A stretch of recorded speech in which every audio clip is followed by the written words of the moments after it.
अस्सलाम वालेकुम। आप सबका स्वागत है मेरा चैनल आरएस इस्लामिक बातें में।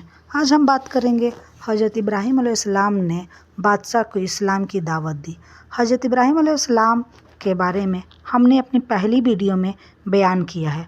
अगर आपने वो वीडियो नहीं देखा है तो लाजमी एक बार ज़रूर देख ले।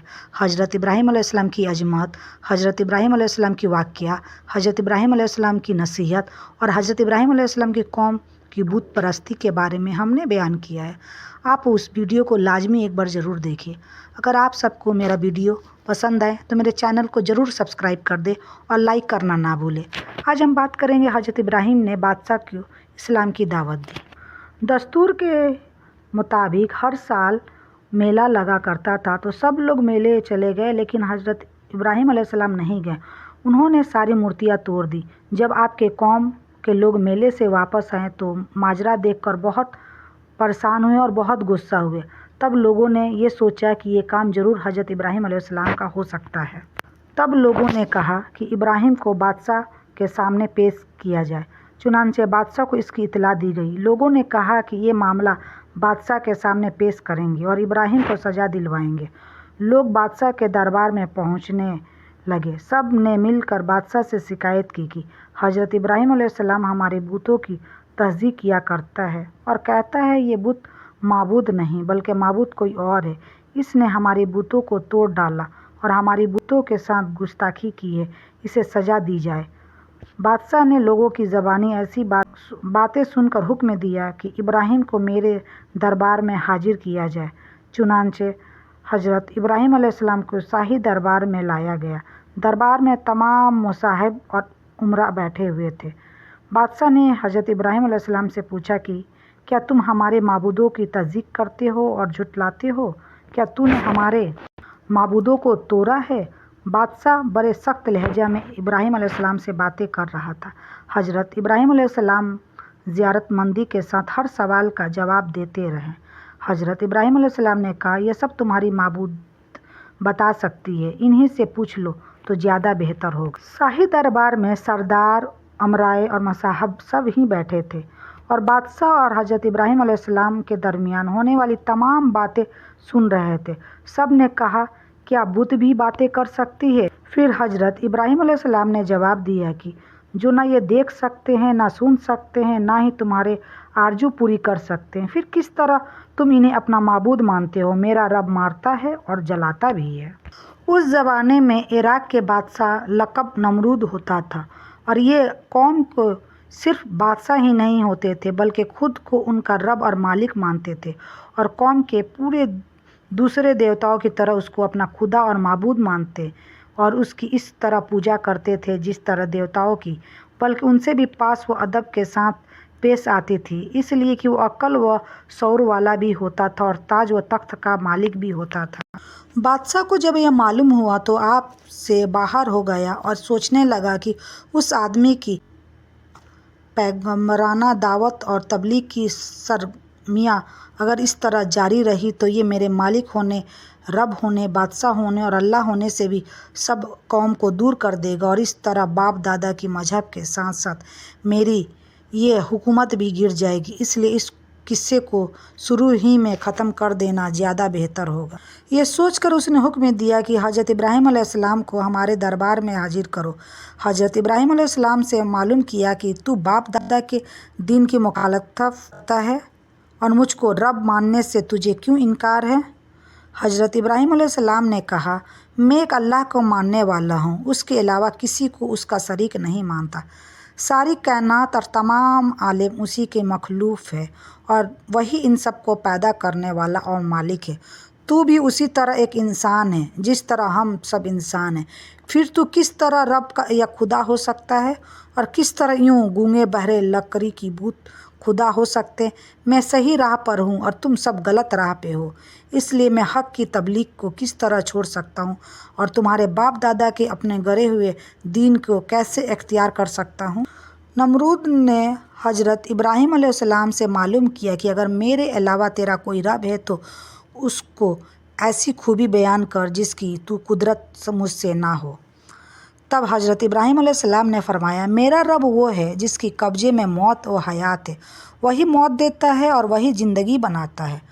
ढेरी समझ वाला नमरूद मौत हयात की हकीकत से ना अनसना कहने लगा, इस तरह मौत और ज़िंदगी तो मेरे कब्ज़े में भी है। और ये कहकर उसी वक्त एक बेकसूर आदमी के बारे में जल्लाद को हुक्म दिया कि इसको गर्दन मार दो और मौत के घाट उतार दो।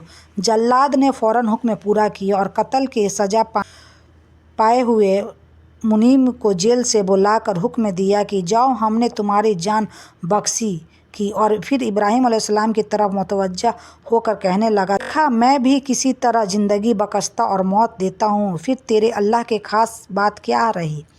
हज़रत इब्राहीम अलैहिस्सलाम समझ गए कि बादशाह या तो मौत और ज़िंदगी का असल हकीकत नहीं जानता या लोगों और आवाम को गलतफहमी में डाल देना चाहता है, ताकि वो इस फ़र्क को समझ ना सके कि ज़िंदगी बख्शना इसका नाम नहीं है, बल्कि ना से हाँ करने का नाम ज़िंदगी बख्शना है। और इसी तरह किसी को कत्ल या फांसी से बचा लेना मौत का मालिक होना नहीं होता। मौत का मालिक वही है जो इंसानी रूह को उसके जिस्म से निकाल कर अपने कब्ज़े में कर लेता है।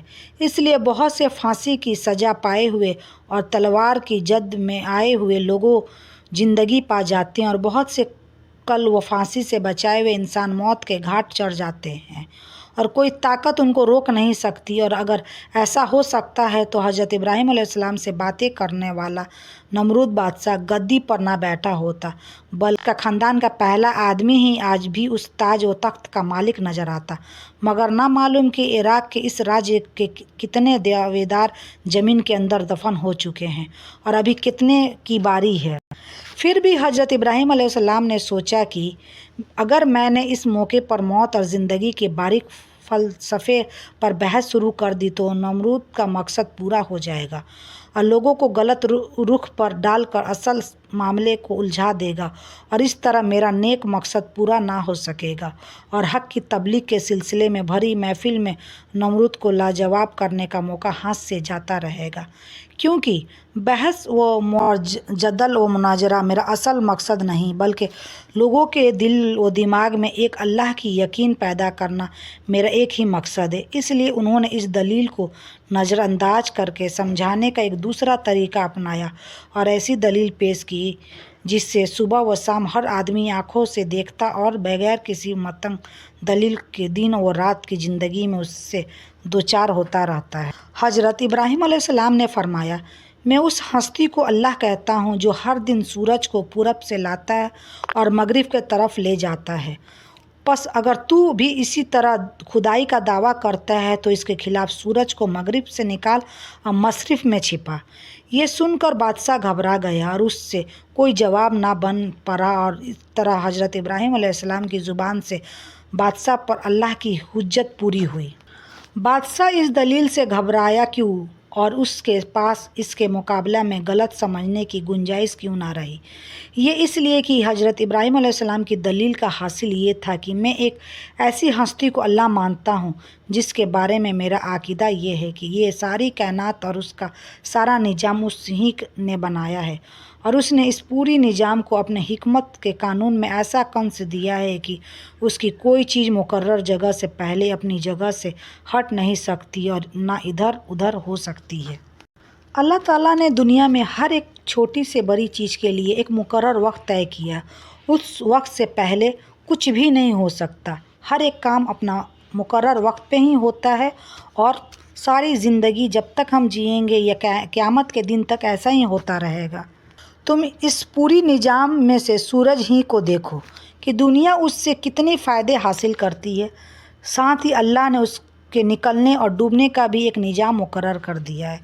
बस अगर सूरज लाख बार भी चाहे कि वो इस निज़ाम से बाहर हो जाए तो इस पर उस कुदरत नहीं है, क्योंकि उसकी बागडोर एक अल्लाह की कुदरत के कब्ज़े में है और उसको बेशक ये कुदरत है कि जो चाहे कर गुजरे, लेकिन वो करता वही है जो उसकी कुदरत और हिकमत का तकाजा होता है। इसलिए अब बादशाह के लिए तीन ही शक्लें जवाब देने की हो सकती थी।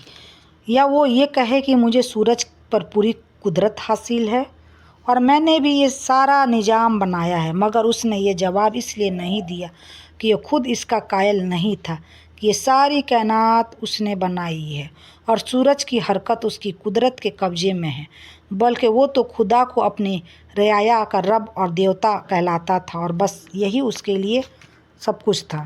اور دوسری شکل یہ تھی کہ وہ کہتا میں اس دنیا کو کسی کی پیدا کی ہوئی نہیں مانتا، اور سورج تو مستقل خود دیوتا ہے، اس کے اختیار میں خود بہت کچھ ہے۔ مگر اس نے یہ بھی اس لیے نہیں کہا کہ اگر وہ ایسا کہتا تو حضرت ابراہیم علیہ السلام کا وہی اعتراض سامنے آ جاتا جو انہوں نے سب کے سامنے سورج کے رب ہونے کے خلاف اٹھایا تھا، کہ اگر وہ رب ہے تو عبادت کرنے والے اور پجاریوں سے زیادہ اس معبود اور دیوتا میں تبدیلیاں اور فنا کی اثرات کیوں موجود ہے؟ رب کو فنا اور تبدیلی سے کیا واسطہ ہے، اور کیا اس کی قدرت میں یہ ہے کہ اگر وہ چاہے تو مقرر وقت سے پہلے یا بعد میں نکل سکتا ہے یا ڈوب سکتا ہے؟ غرض حضرت ابراہیم علیہ السلام نے سب سے پہلے اپنے والد آزار سے اسلام کے سلسلے میں بات کہی، حق کا پیغام سنایا اور سیدھا راستہ دکھلایا۔ اس کے بعد عام لوگوں اور سب لوگوں کے سامنے حق کو مان لینے کے لیے فطرت کے بہترین اصول اور دلیل پیش کیے، نرمی سے، میٹھی باتوں سے، مگر مضبوط اور روشن حجت و دلیل کے ساتھ ان پر حق کی واضح کیا، اور سب سے آخر میں بادشاہ نمرود سے مناظرہ کیا اور اس پر روشن کر دیا کہ رب ہونے اور معبود ہونے کا حق صرف ایک اللہ ہی کے لیے سب سے مناسب ہے، اور بڑے سے بڑے شہنشاہ کو بھی یہ حق نہیں ہے کہ وہ اس کی برابری کا دعویٰ کر سکتا، کیونکہ وہ اور کل دنیا اسی کی مخلوق ہے اور وجود و عدم کے قید و بند میں گرفتار ہے۔ مگر اس کے وجود کی بادشاہ آزار اور عام لوگ حضرت ابراہیم علیہ السلام کی دلیلوں سے لاجواب ہوتے اور دلوں میں قائل، بلکہ بتوں کے واقعے میں تو زبان سے اقرار کرنا پڑے کہ حضرت ابراہیم علیہ السلام جو کچھ کہتا ہے وہی حق ہے اور وہی صحیح و درست ہے۔ پھر بھی ان میں سے کسی نے سیدھے راستے کو نہ اپنایا اور حق قبول کرنے سے بچتے رہے، اور اتنا ہی نہیں بلکہ اس کے خلاف اپنی ندامت اور ذلت سے متاثر ہو کر بہت زیادہ گیج و غضب میں آ گئے، اور بادشاہ سے رعایا تک سب نے ایک ہو کر فیصلہ کر لیا کہ دیوتاؤں کی توہین اور باپ دادا کے دین کی مخالفت میں حضرت ابراہیم علیہ السلام کا دیہ قطعی آگ میں جلا دینا چاہیے، کیونکہ ایسے سخت مجرم کی سزا یہی ہو سکتی ہے، اور دیوتاؤں کو حقیر سمجھنے کا بدلہ اس طرح لیا جا سکتا ہے۔ قوم ابراہیم نے آپس میں یہ طے کر لیا کہ اب حضرت ابراہیم علیہ السلام کو خاموش کرنے کی ایک ہی صورت ہے کہ ہم انہیں بھڑکتی ہوئی آگ میں ڈال کر جلا دیں، تاکہ دنیا کے لوگ ان کی بے بسی کے اپنی آنکھوں سے نظارہ کر لیں اور ہر شخص کو معلوم ہو جائے کہ جو ہمارے معبودوں کو توہین کرے گا ہم اس طرح دردناک سزا دیں گے۔ وہ آپس میں کہنے لگے، حضرت ابراہیم علیہ السلام کے لیے ایک اولا آگ کا ڈھیر بناؤ، پھر اسے دہکتی ہوئی آگ میں ڈال دو۔ حضرت ابراہیم علیہ السلام کی قوم کا جواب یہی تھا کہ ابراہیم علیہ السلام کو قتل کر دیا جائے، اسے جلا دیا جائے۔ آخر کار جواب ہو کر انہوں نے کہا، اگر تمہیں کچھ کرنا ہی ہے تو ابراہیم کو جلا ڈالو اور اپنے معبودوں کی مدد کرو۔ آخر کار قوم نے حضرت ابراہیم علیہ السلام کو ایک عرصے تک ایندھن جمع کرتے رہے۔ جب ایندھن جمع ہو گیا تو جب آگ سے بڑے بڑے شعلے بلند ہونے لگے تو حضرت ابراہیم علیہ السلام کو جس سے بڑی بڑی پتھر پھینکی جاتی ہے اس کے ذریعے دور سے آگ میں پھینک دیا۔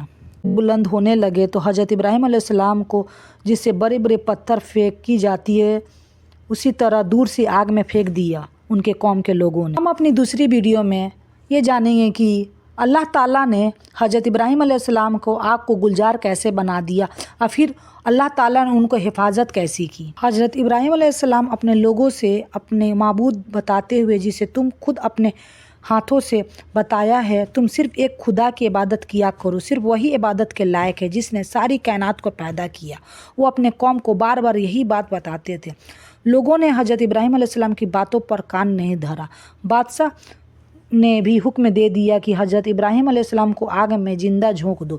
چنانچہ آگ کا اولا تیار کیا گیا۔ حضرت ابراہیم علیہ السلام کو جلنے کا منظر دیکھنے کے لیے تمام لوگ جمع ہو گئے۔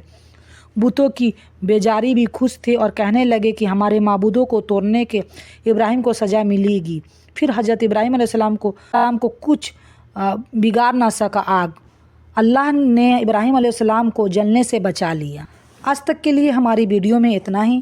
اگر ہمارا ویڈیو آپ سب کو پسند آئے تو پلیز لائک کر دیں اور سبسکرائب کرنا نہ بھولیں۔